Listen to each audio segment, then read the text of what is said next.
Ladies and gentlemen, I cannot express to you just how excited I am to actually test what's inside this box. And we've said many times on this channel that we have the ultimate gaming monitor. In fact, the last few ultimate gaming monitors have been OLED, 240Hz, HDR, 32 inches. But what's inside this box is a little bit different because let's be honest, 4K is great, but for multiplayer, it's not really required. So how about something that has all of the same technologies, so next generation OLED, HDR, but instead goes for 1440p, but a whopping 480Hz native refresh rate. Wow. I'm really hoping that this thing does live up to the hype. So let's walk you through this. Let's see if it is any good and it is worth the price tag right after a short word from this video sponsor. Intel Gamer Days is back for 2024 and there are some insane deals to be had on the latest gaming gear. This MSI sold laptop is now available up to £350 off the RRP and comes packing the mighty Intel Core i7-14700HX processor for powerful gaming performance. But that's far from all. There are so many deals across a huge range of devices that now is the perfect time to get game ready for the colder months. You can even get a free copy of Assassin's Creed Shadows with a qualifying purchase, which will save you even more. So why not level up your gaming experience today? Check out Intel Gamer Days with the link down below. Rightio then everyone, let's get started, shall we? And if you've only been following this channel for the last couple of years or so, then you might not know that gaming monitors has actually always been my thing. I absolutely love them and they really make such a big difference to your game. You can have the most ultimate high-end graphics card in the world, but ultimately if you're viewing it on like a 1080p 60Hz screen, you probably haven't got your priorities straight. And the thing for me that always makes these videos so exciting is the fact that the technology is just moving so fast. I mean, it was only a few years ago really that we had high refresh rate like 4K monitors. Then we had the super ridiculously expensive like 27-inch 4K mini LED monitors that cost over £2,000. And at that stage I thought we'd just entered a world of ridiculously expensive monitors that no one would be able to afford. Now this thing isn't cheap. It comes in at around about £950 here in the UK, $1,000 over in the US at launch. Hopefully it will come down a little bit, but that obviously is a lot more accessible than the monitors we had a few years ago, and the picture quality and obviously the speed of this should be way better to boot. Whilst we take the time to get this properly assembled, let me walk you through some of the key specifications really that you need to know about this. Starting really with the fact that this is an LG OLED panel, one of the next generation ones, but this is not QD OLED, so you're always going to get a couple of differences. The main one really being down to the glossy versus matte and then also some of the saturation. The QD OLEDs tend to be a little bit more saturated out of the box. Obviously you can like calibrate this later, especially if you have a calibration tool anyway. But then also, as we've seen, bar one Strix monitor that's LG that's glossy, pretty much all of the others are like a semi-matte. And I'm intrigued by this one actually because it does look as if we have quite a glossy panel on this, but that might just be the screen protector. So bear with me as we get this base assembled, which should actually be pretty straightforward. It is just a case of locking these two bits into position and then using like the thumb screw at the back to get it secure, and then your monitor is made up. And it is pretty much business as usual really with this ASUS. I mean, you do have like this Game Boy-esque translucent back to it, which is quite nice, but how often do you look at the back of the monitor? Otherwise you'd be greeted with actually I was going to say a smaller stand than normal, but I suppose this is a smaller monitor. It's classic ROG. You've got all of the adjustments really that you need, including going 90 degrees, which is quite useful. You've got tilt, you've got height adjust, but obviously you do have that same problem that you get to the point where you push it back and then the whole thing will fall off. So it's going to be fine for most people, but if you've got a really shallow desk, then maybe the third party VESA mount is going to be your best option to wall mount. But yes, most people will be pretty satisfied.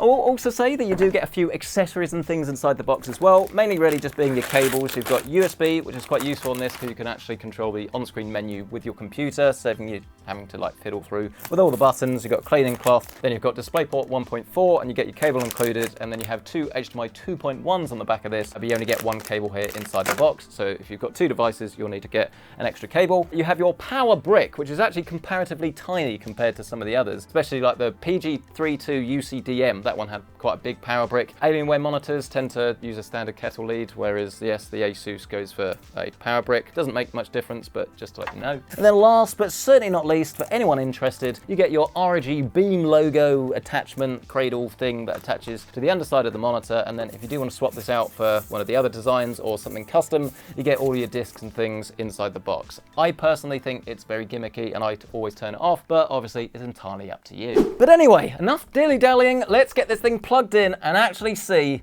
if it's any good. So yes, there we are, booting up. Is this going to be gloss or matte? Well, immediately, I think that's quite obvious that that is a matte panel. More of like a semi, don't laugh. It's not exactly like one of those awful panels I've seen before that every single white image just looks like it's got a load of moire and it's disgusting. This actually looks quite good. I would say, I don't know, Apple-esque almost in a way that they've done it. I mean, I personally would probably prefer a glossy panel, but I know that's not the case for everyone, and that's why it's great to have all of these different options. Also love the fact that it is incredibly thin as well. Very, very good looking monitor, both inside and out. I mean, hang on a minute, what am I saying? You want the reflections test. Look, here you are.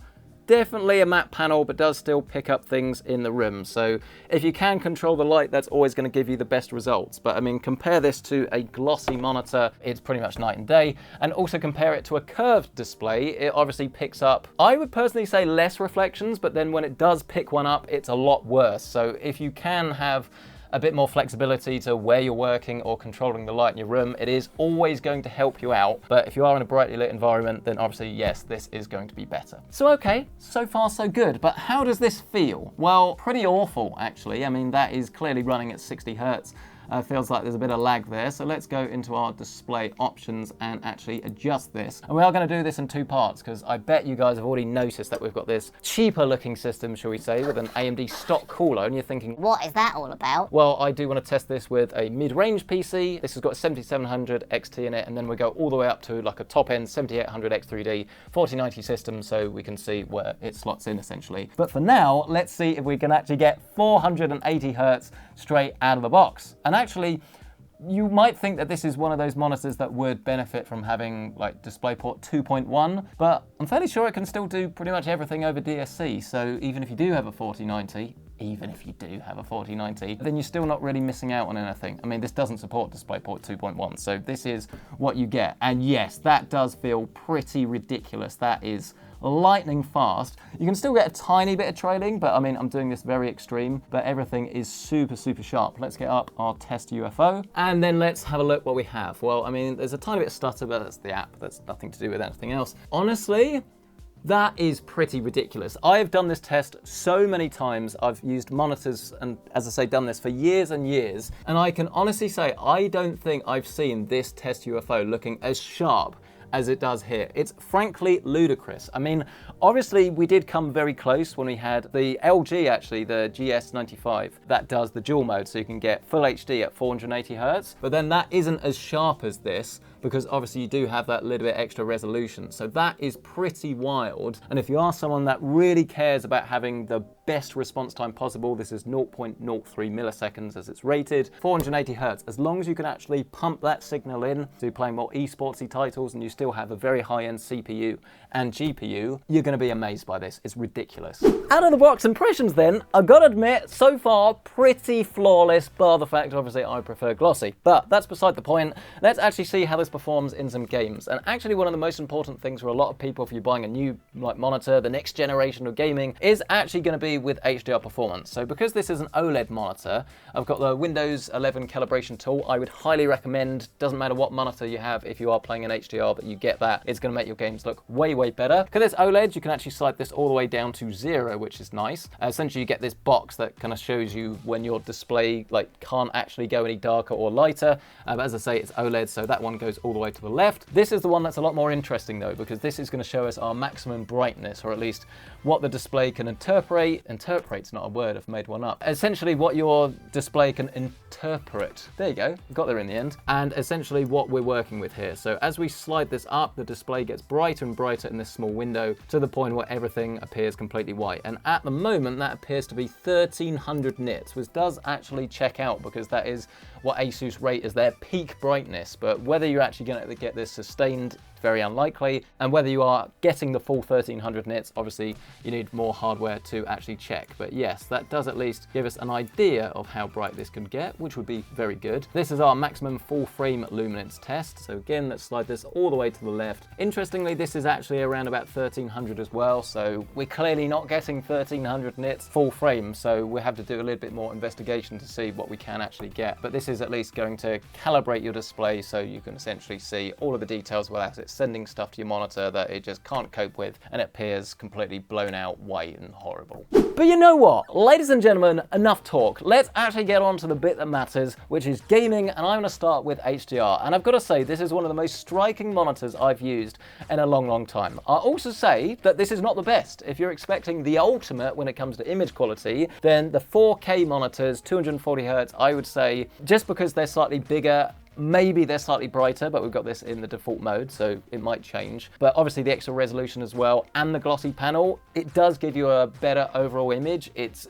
nicer to game on, but I don't think anyone's going to have an issue with this whatsoever. And the HDR in particular on this is really, really very good. I mean, contrast is the aim of the game here, really, and it works so, so well. I mean, if you look at all of these neon lights, I know it's not going to come across great in an SDR video, but you just have to take my word for this one. The differences really between the darks and the lights are so, so good. And if you haven't actually used an HDR monitor before, this is a great place to start. This is not subtle, this is anything but. But let's actually open up our HDR settings, shall we, so we can actually see if there are any differences. It was currently set to console HDR mode, but we've got a few others. We've got display HDR 400 True Black, and it's rated for that, but not rated for HDR 1000, which to me would sort of signal that it doesn't meet the standard for HDR 1000, because I've seen some monitors that have both. A little bit weird, but anyway, we've got this mode, and as soon as we turn that on, the image just gets a bit darker. I mean, I've seen on some monitors, I'd say it looks better in True Black, but actually there it just gets rid of some of the contrast, some of the brights, they just go down a bit. So I'm not actually a huge fan of that one, which is a shame. Console looks good, True Black, okay, but not as striking. Cinema HDR, that actually looks very similar to console HDR. There's certainly not a huge difference there. And then gaming HDR, well, that actually looks to be pretty much the same. So it seems as if like the peak brightness is clearly the highest in those three modes, whereas the others are going to give you a little bit more of a subtle difference anyway. So I'd probably leave it in one of the first three, but obviously experiment and find what works for you. But yes, this is a very good looking monitor, but I'd say not the absolute brightest, even as far as OLED standard goes. Like, I don't think you'd be disappointed, but same sort of thing really that I said in my review of the PG32 UCDM.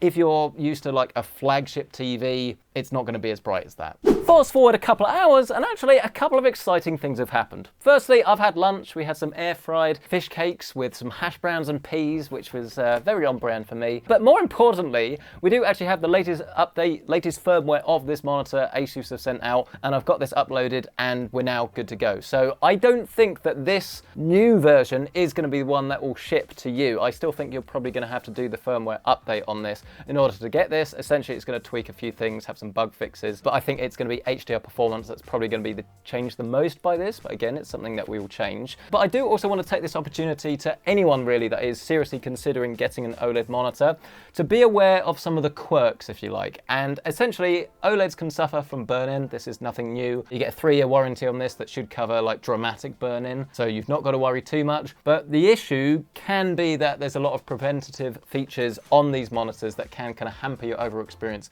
and get in the way. And one of them is actually this auto brightness limiter. So if I open up an Explorer window, you can see that as I make this bigger and smaller, then the brightness of the image actually changes. And it's not going to be as bad as it can be on a lighter background like this. But if I go and open up Steam, for example, just to make it a little bit darker, then we can rerun this test look, and you should be able to see, it's quite dramatic actually, that the whole of the monitor can go dim just from doing this, which is obviously quite annoying, but one of the ASUS specific features that you get that can actually prevent this, something I really like if you're going to use this for productivity, is down here in the image setting, and it's called uniform brightness. So you turn this on and the overall brightness of the screen will lower. It does depend on your overall brightness setting. It essentially restricts how bright the monitor can go, but for most people, I still think this is going to be plenty of brightness. I mean, if we set this to 100, that's now brighter than I personally would want it. But we leave it at this for just a second so you can see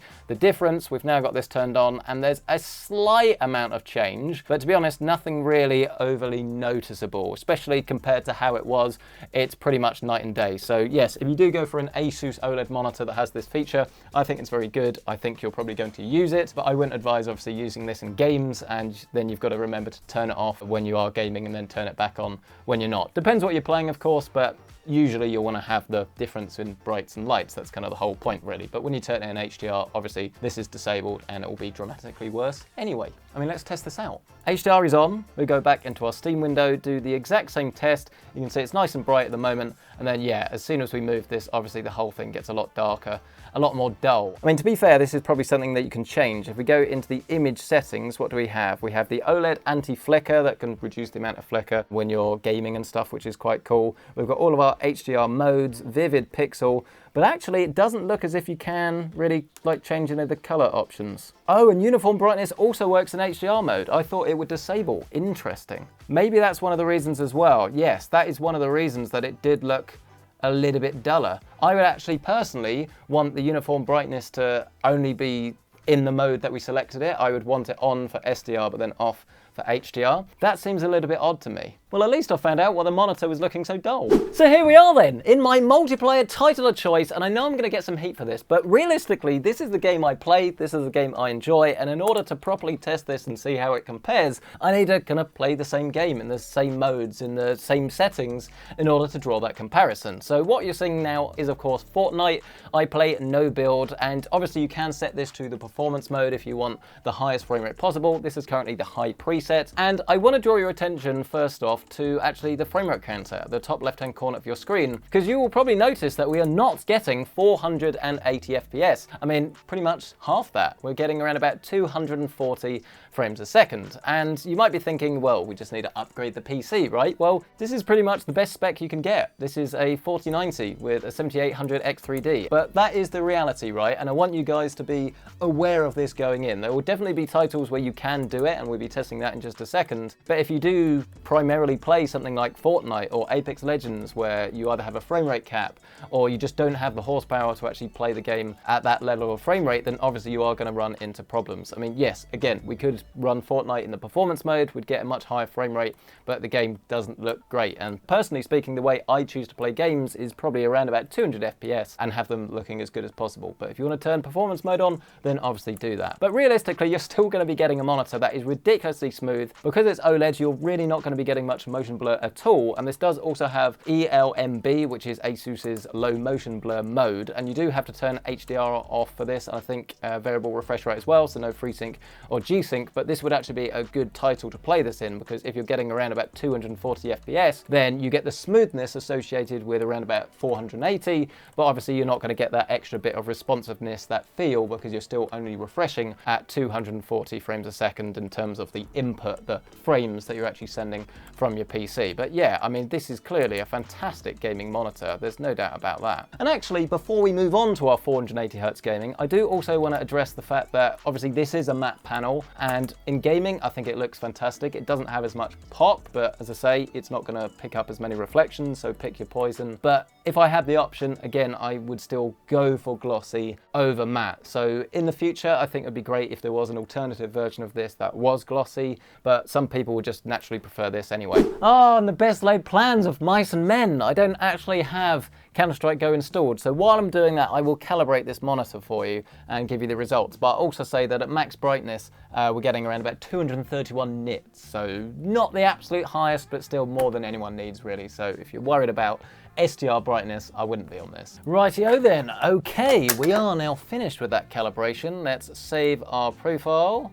And then let's have a look, shall we? And it always amazes me when you do the calibration that everything kind of looks fine, and then as soon as you get it set up properly and you swap back, you're like, oh, that's what it looked like. So here's our calibrated view, and when we swap back, there's quite a big dramatic difference. I mean, can you see that on camera? Is that showing up? That is how it is at the box, and then this is how it should look like, essentially. So as with the GS95, there's actually a little bit of a green tinge to the overall image. So when you get that calibrated, you can see everything kind of just becomes a little bit redder, but you know, more natural. We've tested it. This is how it's supposed to be. So if you don't have access to any of the testing equipment, then I'd probably advise turning some of the greens down a little bit. But yes, that does now look dramatically better. We have 100% of the sRGB color space as predicted, and we're supposed to get around about 99% of P3. We're only picking up 94 here. the difference isn't crazy, but I imagine if we changed some of the different modes and like tested it exactly how ASUS tested it, we'd get a lot closer to that, and then 90% of Adobe RGB. So if you do want to use this as a, I don't know, you're a photographer by day, gamer by night, then yes, as long as you're aware that it is an OLED and is going to potentially suffer from burn-in if you have static images on screen all of the time, it is going to be a great choice. Just don't do productivity 100% of the time without being aware of the risk. Really?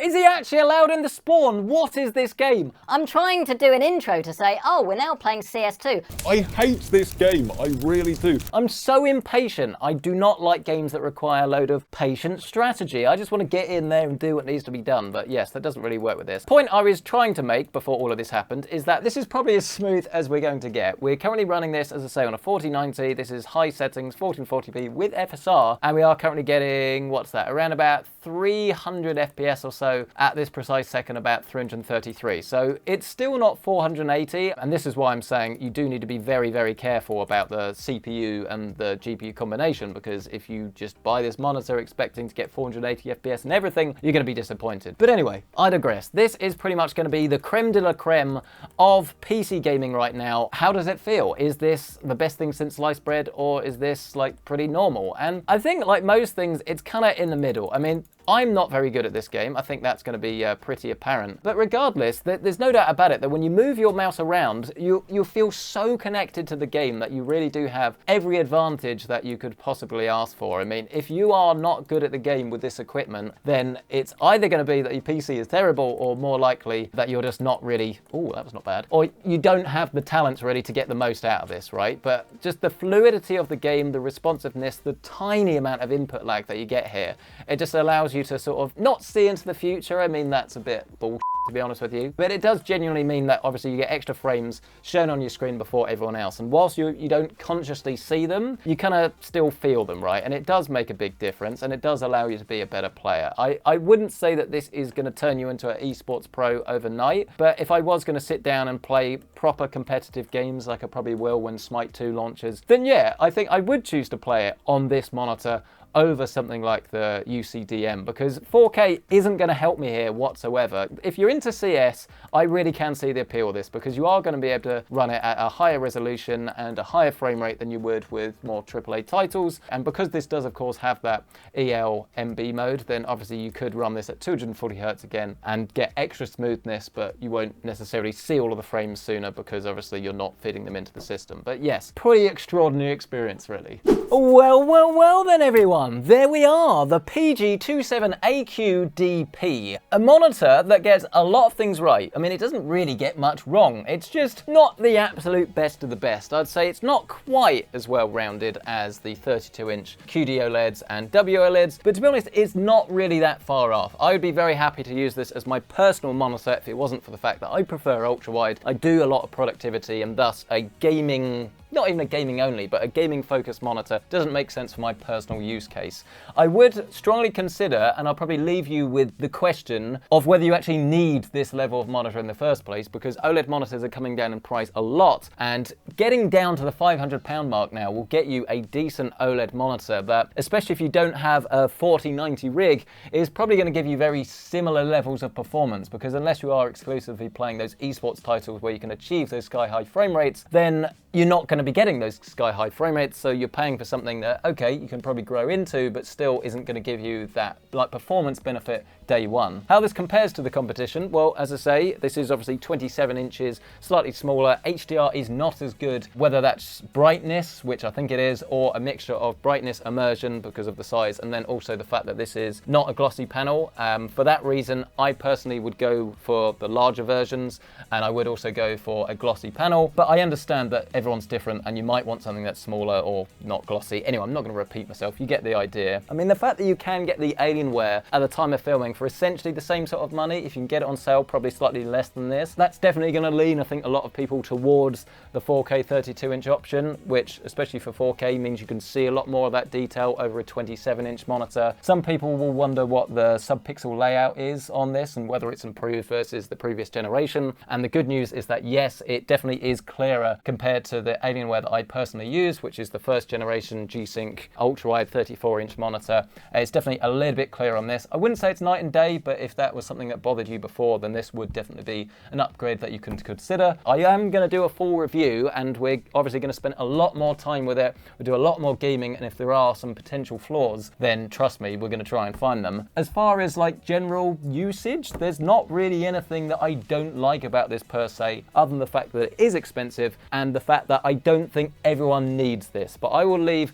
this monitor that does come highly recommended so far, along with a whole host of other monitors that I do recommend down below, so you can essentially choose the one that's right for you. But yes, thank you so much for checking out this video. I really hope it's been useful. Smash the like button if it has, get yourself subscribed, and of course, if you do want to check out current pricing on this, then I'll leave my affiliate links listed down below. And while you're down there, why not bag yourself a bargain with Intel Gamer Days? This limited time sale brings you the best of Intel all in one place, with huge discounts on a range of devices packing the latest Intel Core mobile processors. Not only do you get great gaming performance, but also modern features like super fast Wi-Fi 7, DDR5 memory, Thunderbolt 5, and a whopping 24 cores of CPU horsepower. There are masses of deals to be had, but hurry, they won't last long, so grab them while you can, with the link down below. But thank you guys so much for watching this video. Let me know what you want to see in the full review, and we'll catch you in the next one.